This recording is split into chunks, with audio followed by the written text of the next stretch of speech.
특활비 뉴스 많이 나오고 있습니다. 그중에서 새로운 레벨의 차원이 다른 뉴스가 또 나왔습니다. 대북 공작금을 특활비로 빼돌렸다. 그리고 그 돈으로 야당 정치인을 불법 사찰했다. 네, 처음 나온 주장입니다. 더불어민주당 민병두 의원 스튜디오에 모셨습니다. 안녕하십니까? 네, 안녕하세요. 네. 이거는 처음 나온, 그러니까 두 가지가 처음 나온 거죠. 특활비 중에서도 대북 공작금, 그리고 그렇게 빼돌려서 불법 사찰을 했다. 둘 다 큰 뉴스입니다.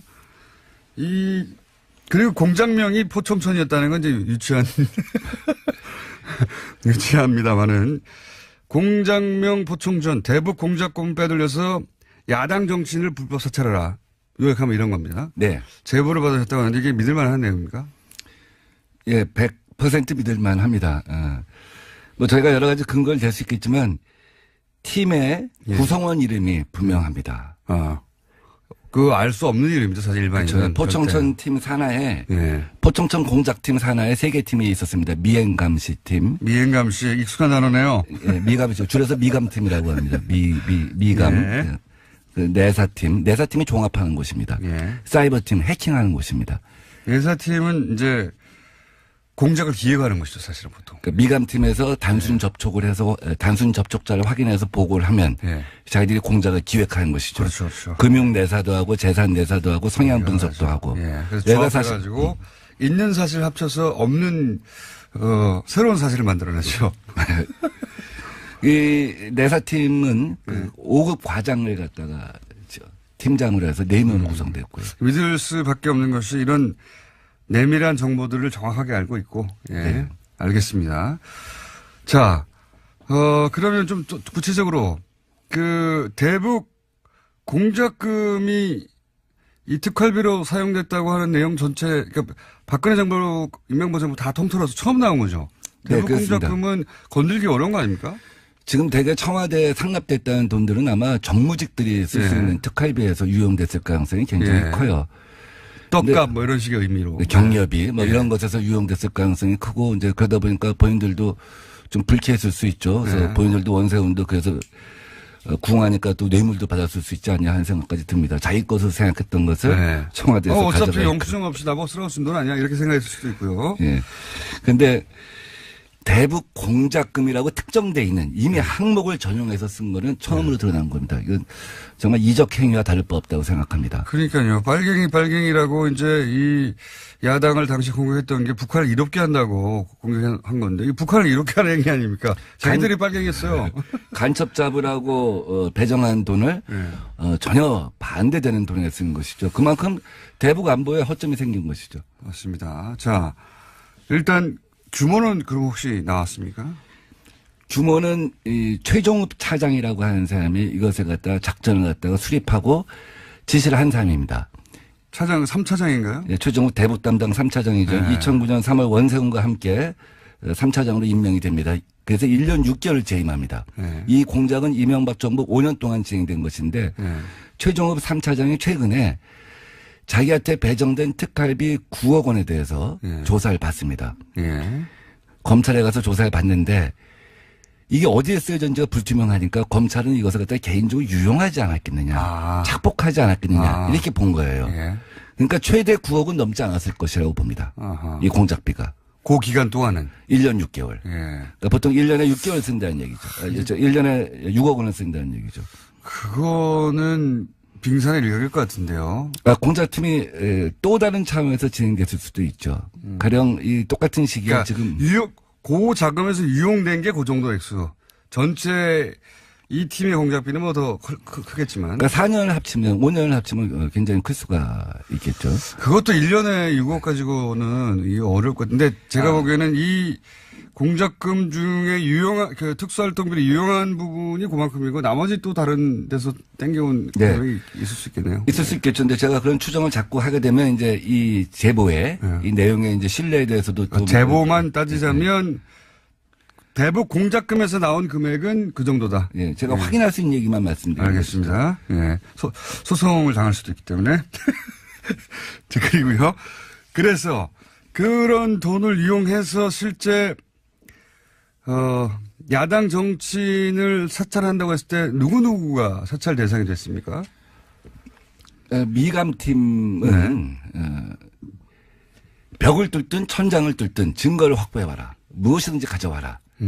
이 얘기는 뭐냐면 돈은 얼마든지 이제 지불해 줄 테니. 혹은 불법이어도 상관없다. 마음껏 사용해라. 승진도 보장해라. 뭐 이런 얘기입니다. 근데 미감팀에서 누구누구를 미행했는가는 제가 정확하게 알 수는 없습니다. 다만 사이버팀에 대해서는 제가 좀 비교적 자세한 내용을 들었습니다. 박지원, 한명숙, 특히 한명숙 전 총리에 대해서는 정치자금권에 대해서 내사를 해라 한 얘기를 특별히 지시를 했고요. 그다음에 KBS 사장 정현주, MBC 사장 최문순, 박원순 시민단체 대표 이런 분들의 이메일 주소를 줬다는 겁니다. 이 사람들을 따라 한마디로. 이 사람들의 PC를 뚫어라. PC를 뚫어라. PC를 뚫어라 하는 얘기는 뭐냐면 왜 이메일 주소를 주면서 PC를 뚫어라 하는 얘기가 무슨 뜻이냐면 해킹 프로그램을 넣는 그렇죠. 겁니다. 해킹하라는 거죠. 그러면 핸드폰까지 다 연결이 되는 거죠. 사실은. 그러니까 그 이후에는 수시로 개통 라인을 무시하고 수시로 이메일 어드레스가 왔다는 겁니다. 이 사람들은 이메일 어드레스의 주인이 누군지는 몰라요. 그러면 이제 추적해서 알게 되는 거죠. 예. 추적해서 자기들의 특이사항만 정리해서 보고를 하는 것이죠. 근데 가만히 보니까 나중에 보니까 이게 2012년 총선 임박해서는 당시의 여당 관계자들도 많더라는 거예요. 여당 관계자들도 있었다. 그러니까 어떻게 보면 공천을 앞두고 정적을 제거하려고 한다든지 속아내려고 한다든지. 정권의 이명박 정부의 말을 잘 안 듣는 여당 인사들이었겠죠 아마도. 그래서 사이버 팀도 그걸 특정할 수는 없는데 조사를 해보니까 이게 전방위적이구나. 여당 야당 가리지 않는구나. 심지어 애인들도 하는 거야. 그 사람 표현대로 하면 애인들도 조사를 하는구나. 애인들 약점을 잡으려고 하는. 여기서 애인이란 말은 여기서 애인이란 말은 이제 우리 편도 조사하는구나. 그렇구나. 여당을 그러는군요. 조사하는구나. 그런 의미로 얘기를 하더라고요. 아니 근데 사실 실제로 이렇게 소위 미행하고 내사하다 보면 그분들의 애인들도 자연스럽게 만나게 되니까 사찰이 되겠죠. 예. 그래서 이제 이 사이버 팀은 주로 원래 있던 산업 스파이 담당들이 일을 합니다. 해커. 예. 전문 해커들이 동원돼서 하는 그렇겠죠. 것이죠. 당연히. 예. 미감팀은 아무래도 전문 요원들이 해야 되죠. 일정한 거리를 두고 해야 되고. 근데 미감팀이 외부에 사무실을 두진 않았고 막교대로 해가면서 일을 진행했다고 합니다. 저는 이 미행팀들을 몇 번 마주친 적이 있어요. 그래요? 나중에 기회가 되면 어떤 행색인지 여러 가지 작업법을 입고 나타납니다. 저도 옛날에 2번 수배 생활을 한 동안 오랫동안 미행감시를 당한 적이 있어서 익숙합니다. 그 풍경에 대해서는. 뜻밖의 장소에서 마주치게 되죠. 자, 그러면 이분들을 북한 공작금을 특수활동비를 이용해서 사찰한 것은 명백한 거네요. 확인된 거네요, 사실상. 예. 대북 공작국에 가장체 운영비라고 하는 항목이 있습니다. 무엇을 가장 한다는 것이죠. 회사 같은 것으로 위장을 해갖고 사무실을 운영하면서 공작을 하는 것이죠. 프론트 회사라고 하죠. 이 가장체 운영비가 100% 집행되지는 않습니다. 이 중에 불용된 것들을 갖다가 최종욱 3차장이 오랜 국정원 근무 경력으로 눈여겨본 거죠. 이걸 전용하면 되겠구나. 근데 이것을 곧바로 방첩국에 넘겨갔고, 방첩국은 이제 외삼의 산업 스파이 담당하는 곳인데, 곧바로 전용을 하게 되면 문제가 생길 수밖에 없지 않겠습니까? 내부에서 예상관이나 이런 사람들이 일단 저항을 하게 됩니다. 그렇죠. 이건 아니다. 그래서 일단 어떻게 대북을 빼돌려서 야당을 사찰하냐 이렇게 나올 수 있으니까요. 그렇죠. 그래서 용도 세탁을 합니다. 항목 세탁을 합니다. 유력 정치인 해외 비자금 은닉 실태 조사. 이렇게 하면 약간 좀 모호하잖아요. 그렇죠. 국정원 사람들이 생각할 때 유력 정치인 중에 북한하고 연결되는 사람도 있겠지. 그 사람들의 생각에는. 그래서 일단 항목을 갖다 위장해놓고 요것을 갖다 방첩국에서 쓰게 하는 것이죠. 이거는 정말 내부 인사가 아니면 나올 수 없는 이야기네요. 그렇게까지 했다는 거는 어떻게 알겠습니까? 내부 제보가 아니면. 그래서 이제 주로 쓰는 돈이 경력이라고 합니다. 경력금. 경력금이 제일 중요한 항목 중 하나고 또 내사팀이나 미감팀이 이제.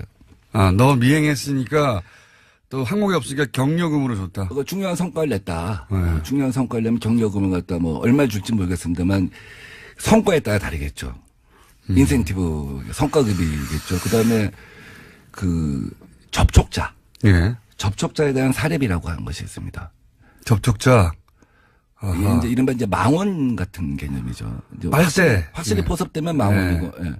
그쪽 그렇죠. 용어로 하면 빨대고. 빨대죠, 빨대. 빨대라고 또 이쪽 그 정보권 용어로 하면 망원이라고 하죠. 예. 그 사람들한테 사례비도 있고, 예. 그러면 프락치라고도 했었죠. 지금도 하고 있고. 이러면 이 내용이 그 원세훈 원장에게 보고되고 이명박 전 대통령에게 보고되고 하는 사실은 혹시 확인하신 바 있습니까? 그러니까 일정 시점이 지나면 그러니까 마구잡이로 오다가 내려왔다고 합니다. 이메일 어드레스가. 아하. 원장 비서실에서 내려오기도 하고. 원장 비서실이면 뭐 당연히 예. 원세훈 원장이 알았겠네요. 또 3차장한테 내려오기도 하고. 예. 그래서 국정원은 사실 약간 좀 위장 조직 비슷해 갖고 우리가 생각할 수 있는 거랑 그 직급의 규모가 좀 다릅니다. 예. 그러니까 국실이 제일 1급 부서입니다. 예. 그 다음에 단, 뭐 사단 이런 그 우리 심리전 전단. 이런 것처럼 예. 그 밑에가 실 밑에 단. 예. 있고 단 밑에 처가 있습니다. 예. 우리가 국가보훈처 하면 장관급 부서 아닙니까? 그 밑에 네. 처가 있는데 이렇게 마구잡이로 지시가 내려오고 불법적인 지시가 내려오니까 이 단장 밑에, 그러니까 이 단장급 작전이거든요. 포청천 작전은 단장급 작전인데 그 밑에 있는 처장이 나한테 보고하지 마라. 나는 관계없는 일이다. 이게 불법이 명백하니까. 그렇죠. 나중에 큰일 난다 하는 생각을 한 거죠. 그럼에도 불구하고 마구잡이로 이메일 주소가 내려왔는데 어떤 때는 이 라인을 무시하고 단장을 무시하고 직접 원장 비서실에서 이거 알아봐. 이 이메일 알아봐. 그래서 자기들이 추정컨대 일정 시점 지나서 보니까 뭐 애인 적분 가릴 것 없이 막 조사하는데 어떤 경우에 원장이 누구 점심때 만나서 뭐 유럽 정치인이 이 사람 좀 알아봐 하면 그거 알아봐주고 그런 것이 아니었나 싶을 정도로 개인 흥신서 비슷해지지 않나 하는 생각이 들었다는 겁니다. 이 원세훈 원장이 알았을 법한 정황은 이제 이해가 가는데 대통령에 보고됐다까지는 모르겠죠. 적어도 이걸 제보하는 쪽 정도에서는. 근데 국정원에 예. 아까 말씀드린 처단 국실에서 자체적으로 하는 업무에 대해서는 대통령한테 보고할 필요는 없습니다. 그렇죠. 결과만 알려면 되니까. 근데 원장이나 예. 차장이 진행한 업무에 대해서는 대통령한테 보고를 한다고 합니다. 그리고 최종업 씨는 1년 6개월 하고 그다음에 김남수 씨가 나머지 기간을 했습니다. 차장이 바뀔 때 당연히 또 대통령한테 기존 업무를 갖다 파악하고 새로 무엇을 하겠다는 보고를 한다고 합니다. 완전히 새로운 내용이네요. 그래서 대개 이제 이렇게 진행이 되다 보면 이 중에 승진되는 사람도 있지 않겠습니까? 네. 그럼 승진되면 사람은 새로 충원을 해야 되잖아요. 네. 그래서 승진이 대개 거의 정권 말기에 이루어진다고 합니다. 네. 그리고 정권 말기에 공작을 종료한다고 합니다.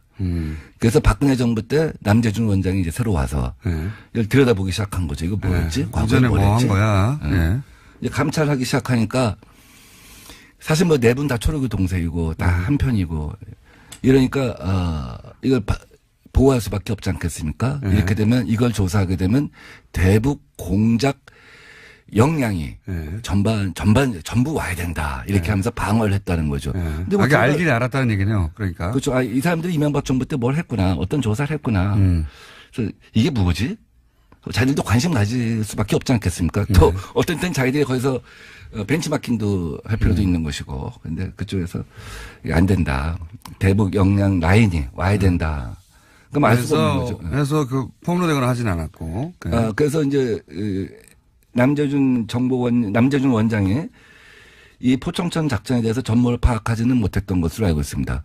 그러나 거기서 아이디어를 얻어서 또 다른 제2의 박근혜판 포청천 작전을 갖다가 전개했을 수도 있겠죠. 있겠죠. 예. 제가 궁금한 거는 이게 이제 국정원 그 적폐청산 위원회에서 그때 한참 여러 가지 이제 문제점들을 거론할 때 이게 왜 안 나왔죠? 그러니까 국정원 적폐 TFT가 이제 나중에 종합 대국민 보고를 하면서 메인 서버에 접근할 수 없었던 것이 제일 큰 한계였다 이런 말을 하지 않습니까? 그게 하나였을 것 같고요. 네. 국정원 TFT를 구성할 때 큰 원칙이 뭐냐면 국정원 식구들로 하지 말자. 네. 왜냐하면 지난 20년 30년 국정원에 근무했던 사람들은 언젠가는 어느 시점에선가는 어느 위치에선가는 나쁜 짓을 누군가는 했을 것이다. 누구든지 했을 것이다. 그럼 누가 누구를 갖다 탓할 수가 없는 상황 아니냐. 그래서 외부에서 사람을 데려옵니다. 그건 잘했다고 생각해요. 근데 외부에서 사람을 데려오다 보니까 한계가 있다. 내부의 문제점을 속속들이 들여다볼 수가 없었던 이런 것이죠. 내용 같은 경우에는 숨겨버리면 알기 굉장히 힘들었다 이런 얘기네요. 그렇죠. 이실직고 해라. 근데 이실직고 안 하면 알 수가 없는 거였죠. 그러니까 지금 국정원 그 TF로 물론 많은 내용이 밝혀지긴 했지만 메인 서버에 접근할 수도 없었고 그리고 이렇게 아주 내밀한 국정원에 실제로 굉장한 타격을 줄 수 있는 내용들은 이거 외에도 감춰졌을 수 있겠네요. 저는 이종찬 원장님이 그런 얘기를 하신 적이 있어요. 국정원장 하셨던 분이. 정말 MB한테 화나는 거는 해외 역량과 대북 역량을 완전히 와해시킨 것이다. 비전문가들로 인사교체를 해갖고 영포 라인을 교체해서. 그러니까 빨갱이는 그쪽에서 되고 태극기 집회의 그 핵심 내용이 이런 거거든요. 북한의 이로운 행위를 한다는 거거든요. 이게 지금 이명박 전 대통령 사저 앞에서 지금 태극기를 흔들어야 돼요. 그 방산비리를 갖다가 우리가 이적 행위로 다스리자 한 얘기를 제가 맨 처음에 했었고, 근데 지금 뭐 전현직 정권 가릴 겁시다 그런 얘기 합니다. 저는 이런 거야말로 이제는 이적 행위로 다스려 갖고 국정원을 완전히 탈바꿈 시켜야 한다고 생각합니다. 저도 그렇게 생각하는데, 시간이 다 돼버렸네요. 서울시장 나가시는 얘기도 한 질문 하나 정도 하려고 그랬는데, 질문 하나 정도 할게요. 왜? 왜 나가시려고 합니까? 저는 우리 문재인 정부의 대부분의 정책을 제가 디자인했었죠. 연구원장을 하면서. 그래서 혁신의 어떤 그 기관차가 될 수 있다. 문재인 정부가 소득주도 성장이라고 하는 한 축의 정책을 만들고 또 한편에서 여러 가지 혁신 정책을 펼치고 있지 않습니까? 제가 남들이 생각해 보지 못한 아이디어. 하나만 알려주세요. 뭐 예컨대 재래시장 아파트를 짓겠다 하는 거였죠. 재래시장 아파트요? 재래시장에 요새 강남 강서구에 모듈 주택이라고 해갖고 레고 주택입니다. 공장에서 제조해갖고 4일 만에 조립한 청년 주택입니다. 4일 만에 50호를 갖다 6층짜리 50호를. 그럼 재래시장을 그런 조립 아파트로 1층을 재생을 하고 1층은 재래시장 원형을 살려서 재생을 하고 그 위에 한 5층을 갖다가 모듈러 주택을 갖다가 한 달 만에 짓는다고 하면 재래시장도 다시 상권이 살아날 것이고 청년들은 살기 편한 곳에 있기 때문에 원스톱 서비스가 되기 때문에. 재밌는 아이디어인데 그 아이디어를 다른 분이 하면 안 됩니까? 그분은 생각해보지 못한, 제가 박원순 시장을 만나서 얘기했어요. 네. 제가 시장님하고 생각이 한두 가지가 다르면 안 나갑니다. 저는 아무도 생각해보지 못했던 거. 10가지를 갖고 이번에 시장 선거를 준비했습니다. 그 중에 작은 거 하나 정도가 이제 지금 방금 말씀 그런 겁니까? 아주 작지만 사실은 아주 작은 걸 얘기했지만 파장은 제일 커요. 전국 재래시장연합회에서 꼭 해달라고 하고 지지하는 움직임이 이미 있습니다. 말씀하셨기 때문에 다른 분들도 나도 진작에 생각하고 있었다고 얘기하면 어떡합니까 이제? 뭐 그건 관계없어요. 뭐 제가 맨 처음에 저작권을 갖고 있는 걸 다 아니까 어제도 어디서 강연하는데 시장 군수 출마자들이 저마다 손들고 심지어 세종시장 이충희 시장님도 저작권료 없으면 제가 세종시에서 제일 먼저 할게요 이러더라고요. 저는 좋은 정책은 누구든지 채용할 수 있다고 봅니다. 그래서 이제 그 아이디어를 다 다른 사람들이 가져가서 서울시장 선거에 민병도 의원님은 나오실 필요가 없다고 이제 다 알기 때문에 아이디어를 이렇게 얘기할 수 있겠죠? 거꾸로 얘기하면 박원순 시장님이 앞으로 남은 4년 동안 무엇을 해야 할 것인가는 다 드러나 있습니다. 그것은 박원순 시장이 아니어도 누가 민주당의 다음 시장이 된다고 할지라도 그 정책은 그대로 추진될 것입니다. 따라서 새로운 상상력, 새로운 상상력의 공장을 가진 사람이 새로운 서울시를 맡아야 하겠다. 요즘같이 세계가 빨리 변화하는 시대에 한 사람의 상상력에 서울이라고 하는 거대 도시를 12년 맡기는 것은 문제가 있다. 서울 시민은 변화에 목마르다 하고 생각합니다. 오늘은 이제 특활비 얘기를 하다가 한마디 정도 줘봤기 때문에 그 시간을 저희 따로 한번 마련하겠습니다. 예. 야당을 사찰하냐 이렇게 나올 수 있으니까요. 그렇죠. 그래서 용도 세탁을 합니다. 항목 세탁을 합니다. 아하. 유력 정치인 해외 비자금 은닉 실태 조사. 이렇게 하면 약간 좀 그렇죠. 모호하잖아요. 그렇죠. 국정원 사람들이 생각할 때 유력 정치인 중에 북한하고 연결되는 사람도 있겠지. 네. 그 사람들의 생각에는. 그래서 일단 항목을 갖다 위장해놓고 요것을 갖다 방첩구에서 쓰게 하는 것이죠. 이거는 정말 내부 인사가 아니면 나올 수 없는 이야기네요. 그렇게까지 했다는 거는 어떻게 알겠습니까? 내부 제보가 아니면. 그래서 이제 주로 쓰는 돈이 경력이라고 합니다. 경력금. 경력금이 제일 중요한 항목 중에 하나고 또 내사팀이나 미감팀이 이제. 너 미행했으니까 또 항목이 없으니까 경력금으로 줬다. 중요한 성과를 냈다. 중요한 성과를 내면 경력금을 갖다 뭐 얼마 줄지 모르겠습니다만 성과에 따라 다르겠죠. 인센티브 성과급이겠죠. 그다음에 그 접촉자. 접촉자에 대한 사례비라고 하는 것이 있습니다. 접촉자. 이게 이제 이른바 이제 망원 같은 개념이죠. 이제 빨대. 확실히 포섭되면 망원이고, 예. 그쪽 용어로 하면 빨대고. 빨대죠, 빨대. 빨대라고 또 이쪽 그 정보권 용어로 하면 망원이라고 하죠. 예. 그 사람들한테 사례비도 있고, 예. 그러면 프락치라고도 했었죠. 지금도 하고 있고. 이러면 이 내용이 그 원세훈 원장에게 보고되고 이명박 전 대통령에게 보고되고 하는 사실은 혹시 확인하신 바 있습니까? 그러니까 일정 시점이 지나면 그러니까 마구잡이로 오다가 내려왔다고 합니다. 이메일 어드레스가. 원장 비서실에서 내려오기도 하고. 원장 비서실이면 뭐 당연히 예. 원세훈 원장이 알았겠네요. 또 3차장한테 내려오기도 하고. 예. 그래서 국정원은 사실 약간 좀 위장 조직 비스름해갖고 우리가 생각할 수 있는 거랑 그 직급의 규모가 좀 다릅니다. 예. 그러니까 국실이 제일 1급 부서입니다. 예. 그 다음에 단, 뭐 사단, 이런 그 우리 심리전 전단. 것처럼 예. 그 밑에가 실 밑에 단. 단 있고 단 밑에 처가 있습니다. 예. 우리가 국가보훈처 하면 장관급 부서 아닙니까? 그 밑에 처가 있는데 이렇게 마구잡이로 지시가 내려오고 불법적인 지시가 내려오니까 이 단장 밑에, 그러니까 이 단장급 작전이거든요. 포청천 작전은 단장급 작전인데 그 밑에 있는 처장이 나한테 보고하지 마라. 나는 관계없는 일이다. 이게 불법이 명백하니까. 그렇죠. 나중에 큰일 난다는 생각을 한 거죠. 그럼에도 불구하고 마구잡이로 이메일 주소가 내려왔는데 어떤 때는 이 라인을 무시하고 단장을 무시하고 직접 원장 비서실에서 이거 알아봐. 이 이메일 알아봐. 그래서 자기들이 추정컨대 일정 시점 지나서 보니까 뭐 애인 적군 가릴 것 없이 막 조사하는데 어떤 경우에 원장이 누구 점심때 만나서 뭐 유럽 정치인이 이 사람 좀 알아봐 하면 그거 알아봐주고 이런 것이 아니었나 싶을 정도로 개인 흥신소 비슷해지지 않나 하는 생각이 들었다는 겁니다. 이 원세훈 원장이 알았을 법 특활비 뉴스 많이 나오고 있습니다. 그중에서 새로운 레벨의 차원이 다른 뉴스가 또 나왔습니다. 대북 공작금을 특활비로 빼돌렸다. 그리고 그 돈으로 야당 정치인을 불법 사찰했다. 네, 처음 나온 주장입니다. 더불어민주당 민병두 의원 스튜디오에 모셨습니다. 안녕하십니까? 네, 안녕하세요. 네. 이거는 처음 나온, 그러니까 두 가지가 처음 나온 거죠. 특활비 중에서도 대북 공작금. 그리고 그렇게 빼돌려서 불법 사찰을 했다. 둘 다 큰 뉴스입니다. 그리고 공장명이 포청천이었다는 건 이제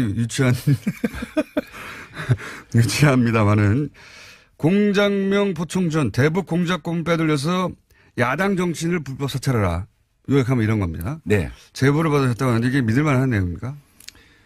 예, 100% 믿을만 합니다. 뭐 저희가 여러 가지 근거를 댈 수 있겠지만 팀의 구성원 이름이 분명합니다. 알 수 없는 이름이죠, 사실 일반인은. 그렇죠. 포청천 팀 산하에 포청천 공작팀 산하에 3개 팀이 있었습니다. 미행감시 팀. 미행감시 익숙한 단어네요. 예, 미감이죠. 줄여서 미감팀이라고 합니다.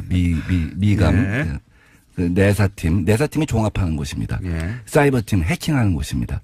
내사팀은 이제 공작을 기획하는 것이죠, 사실은 보통. 그러니까 미감팀에서 단순 접촉을 해서 단순 접촉자를 확인해서 보고를 하면 자기들이 공작을 기획하는 것이죠. 그렇죠, 그렇죠. 금융 내사도 하고 재산 내사도 하고 성향 분석도 하고. 그래서 조합해가지고 있는 사실 합쳐서 없는 새로운 사실을 만들어내죠.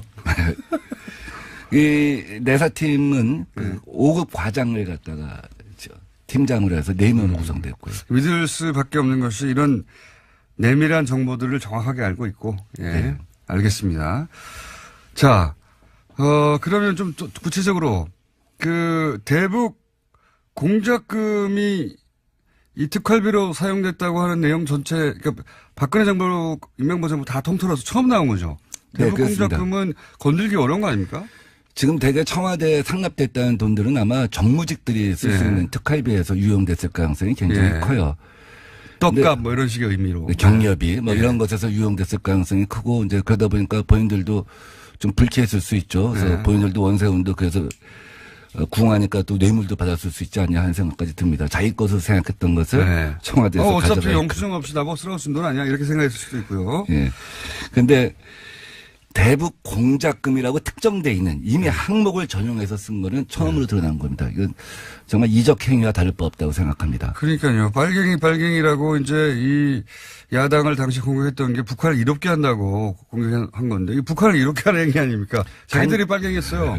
간첩 잡으라고 배정한 돈을 전혀 반대되는 돈에 쓴 것이죠. 그만큼 대북 안보에 허점이 생긴 것이죠. 맞습니다. 자, 일단 규모는 그럼 혹시 나왔습니까? 규모는 이 최종욱 차장이라고 하는 사람이 이것을 갖다가 작전을 갖다가 수립하고 지시를 한 사람입니다. 차장 3차장인가요? 네, 최종욱 대북 담당 3차장이죠. 네. 2009년 3월 원세훈과 함께 3차장으로 임명이 됩니다. 그래서 1년 6개월 재임합니다. 네. 이 공작은 이명박 정부 5년 동안 진행된 것인데 최종욱 3차장이 최근에 자기한테 배정된 특활비 9억 원에 대해서 조사를 받습니다. 검찰에 가서 조사를 받는데 이게 어디에 쓰여졌는지가 불투명하니까 검찰은 이것을 갖다 개인적으로 유용하지 않았겠느냐. 착복하지 않았겠느냐. 이렇게 본 거예요. 그러니까 최대 9억은 넘지 않았을 것이라고 봅니다. 이 공작비가. 그 기간 동안은? 1년 6개월. 그러니까 보통 1년에 6개월 쓴다는 얘기죠. 1년에 6억 원을 쓴다는 얘기죠. 그거는 빙산의 일각일 것 같은데요. 공작팀이 또 다른 차원에서 진행됐을 수도 있죠. 가령 이 똑같은 시기에 그러니까 지금. 그 자금에서 유용된 게 그 정도 액수. 전체 이 팀의 공작비는 뭐 더 크겠지만. 그러니까 4년을 합치면 5년을 합치면 굉장히 클 수가 있겠죠. 그것도 1년에 6억 가지고는 이게 어려울 것 같은데 제가 보기에는 이 공작금 중에 그 특수활동비리 유용한 부분이 그만큼이고 나머지 또 다른 데서 땡겨온 금액이 있을 수 있겠네요. 있을 수 있겠죠. 근데 제가 그런 추정을 자꾸 하게 되면 이제 이 제보에 이 내용의 이제 신뢰에 대해서도 제보만 따지자면 대북 공작금에서 나온 금액은 그 정도다. 예, 제가 확인할 수 있는 얘기만 말씀드립니다. 알겠습니다. 예. 소송을 당할 수도 있기 때문에. 그리고요. 그래서 그런 돈을 이용해서 실제 야당 정치인을 사찰한다고 했을 때 누구누구가 사찰 대상이 됐습니까? 미감팀은 벽을 뚫든 천장을 뚫든 증거를 확보해와라. 무엇이든지 가져와라. 이 얘기는 뭐냐면 돈은 얼마든지 지불해 줄 테니. 혹은 불법에도 상관없다. 마음껏 사용해라. 승진도 보장해라. 뭐 이런 얘기입니다. 근데 미감팀에서 누구누구를 미행했는가는 제가 정확하게 알 수는 없습니다. 다만 사이버팀에 대해서는 제가 좀 비교적 자세한 내용을 들었습니다. 박지원, 한명숙, 특히 한명숙 전 총리에 대해서는 정치자금권에 대해서 내사를 해라 한 얘기를 특별히 지시를 했고요. 그다음에 KBS 사장 정현주, MBC 사장 최문순, 박원순 시민단체 대표 이런 분들의 이메일 주소를 줬다는 겁니다. 이 사람들을 따라 한마디로. 이 사람들의 PC를 뚫어라. PC를 뚫어라. PC를 뚫어라 하는 얘기는 뭐냐면 왜 이메일 주소를 주면서 PC를 뚫어라 하는 얘기가 무슨 뜻이냐면 해킹 프로그램을 넣는 겁니다. 그렇죠. 해킹하라는 거죠. 그러면 핸드폰까지 다 연결이 되는 거죠. 사실은. 근데 그 이후에는 수시로 개통 라인을 무시하고 수시로 이메일 어드레스가 왔다는 겁니다. 이 사람들은 이메일 어드레스의 주인이 누군지는 몰라요. 그러면 이제 추적해서 알게 되는 거죠. 추적해서 자기들의 특이사항만 정리해서 보고를 하는 것이죠. 근데 가만히 보니까 나중에 보니까 이게 2012년 총선 임박해서는 당시의 여당 관계자들도 많더라는 거예요. 여당 관계자들도 있었다. 그러니까 어떻게 보면 공천을 앞두고 정적을 제거하려고 한다든지 속아내려고 한다든지. 정권의 이명박 정부의 말을 잘 안 듣는 여당 인사들이었겠죠 아마도. 그래서 사이버 팀도 그걸 특정할 수는 없는데 조사를 해보니까 이게 전방위적이구나. 여당 야당 가리지 않는구나. 심지어 애인들도 하는 거야. 그 사람 표현대로 하면 애인들도 조사를 하는구나. 애인들 약점을 잡으려고 하는. 여기서 애인이란 말은 여기서 애인이란 말은 이제 우리 편도 조사하는구나. 그렇구나. 여당을 조사하는구나. 그런 의미로 얘기를 하더라고요. 근데 사실 실제로 이렇게 소위 미행하고 내사하다 보면 그분들의 애인들도 자연스럽게 만나게 되니까 사찰이 되겠죠. 그래서 이제 이 사이버 팀은 주로 원래 있던 산업 스파이 담당들이 일을 합니다. 해커. 전문 해커들이 동원돼서 그렇겠죠. 하는 당연히. 미감팀은 아무래도 전문 요원들이 해야 되죠. 일정한 거리를 두고 해야 되고. 근데 미감팀이 외부에 사무실을 두지는 않았고 막교대로 해가면서 일을 진행했다고 합니다. 저는 이 미행팀들을 몇 번 마주친 적이 있어요. 아, 그래요? 나중에 기회가 되면 어떤 행색인지, 예. 여러 가지 작업법을 입고 나타납니다. 저도 옛날에 2번 수배 생활을 하는 동안 오랫동안 미행감시를 당한 적이 있어서 익숙합니다. 그 풍경에 대해서는. 뜻밖의 장소에서 마주치게 되죠. 자, 그러면 이분들을 북한 공작금을 특수활동비를 이용해서 사찰한 것은 명백한 거네요. 확인된 거네요, 사실상. 예. 대북 공작국에 예. 가장체 운영비라고 하는 항목이 있습니다. 예. 무엇을 가장 한다는 것이죠. 예, 예. 회사 같은 것으로 위장을 해갖고 예. 사무실을 운영하면서 공작을 하는 것이죠. 예. 프론트 회사라고 하죠. 이 가장체 운영비가 100% 집행되지는 않습니다. 예. 이 중에 불용된 것들을 갖다가 최종업 3차장이 오랜 국정원 근무 경력으로 눈여겨본 거죠. 이걸 전용하면 되겠구나. 근데 이것을 곧바로 방첩국에 넘겨갖고, 방첩국은 이제 외삼의 산업 스파이 담당하는 곳인데, 곧바로 전용을 하게 되면 문제가 생길 수밖에 없지 않겠습니까? 예. 내부에서 예상관이나 이런 사람들이 일단 저항을 하게 됩니다. 예, 그렇죠. 이건 아니다. 예. 그래서 일단 어떻게 대북을 빼돌려서 한 정황은 이제 이해가 가는데 대통령이 보고됐다까지는 모르겠죠. 적어도 이걸 제보하는 쪽 정도에서는. 근데 국정원에 예. 아까 말씀드린 처단 국실에서 자체적으로 하는 업무에 대해서는 대통령한테 보고할 필요는 없습니다. 그렇죠. 결과만 알려면 되니까. 근데 원장이나 예. 차장이 진행한 업무에 대해서는 대통령한테 보고를 한다고 합니다. 그리고 최종업 씨는 1년 6개월 하고 그다음에 김남수 씨가 나머지 기간을 했습니다. 차장이 바뀔 때 당연히 또 대통령한테 기존 업무를 갖다 파악하고 새로 무엇을 하겠다는 보고를 한다고 합니다. 완전히 새로운 내용이네요. 그래서 대개 이제 이렇게 진행이 되다 보면 이 중에 승진되는 사람도 있지 않겠습니까? 네. 그럼 승진되면 사람은 새로 충원을 해야 되잖아요. 네. 그래서 승진이 대개 거의 정권 말기에 이루어진다고 합니다. 네. 그리고 정권 말기에 공작을 종료한다고 합니다. 그래서 박근혜 정부 때 남재준 원장이 이제 새로 와서 이걸 들여다보기 시작한 거죠. 이거 뭐였지? 과거에 이전에 뭘 뭐 했지? 한 거야. 예. 이제 감찰하기 시작하니까 사실 뭐 네 분 다 초록이 동생이고 다 한편이고 이러니까 이걸 보호할 수밖에 없지 않겠습니까? 이렇게 되면 이걸 조사하게 되면 대북 공작 역량이 전부 와야 된다. 이렇게 하면서 방어를 했다는 거죠. 근데 뭐 알긴 알았다는 얘기네요. 그러니까. 그렇죠. 이 사람들이 이명박 정부 때 뭘 했구나. 어떤 조사를 했구나. 그래서 이게 뭐지? 자기들도 관심 가질 수밖에 없지 않겠습니까? 또 어떤 때는 자기들이 거기서 벤치마킹도 할 필요도 있는 것이고. 근데 그쪽에서 이게 안 된다. 대북 역량 라인이 와야 된다. 그럼 알 수가 없는 거죠. 그래서 그 폭로되거나 하진 않았고. 그래서 이제 남재준 원장이 이 포청천 작전에 대해서 전모를 파악하지는 못했던 것으로 알고 있습니다. 그러나 거기서 아이디어를 얻어서 또 다른 제2의 박근혜판 포청천 작전을 갖다가 전개했을 수도 있겠죠. 예. 제가 궁금한 거는 이게 이제 국정원 그 적폐청산위원회에서 그때 한참 여러 가지 이제 문제점들을 거론할 때 이게 왜 안 나왔죠? 그러니까 국정원 적폐 TFT가 이제 나중에 종합 대국민 보고를 하면서 메인 서버에 접근할 수 없었던 것이 제일 큰 한계였다 이런 말을 하지 않습니까? 그게 하나였을 것 같고요. 네. 국정원 TFT를 구성할 때 큰 원칙이 뭐냐면 국정원 식구들로 하지 말자. 왜냐하면 지난 20년, 30년 국정원에 근무했던 사람들은 언젠가는 어느 시점에선가는 어느 위치에선가는 나쁜 짓을 누군가는 했을 것이다. 누구든지 했을 것이다.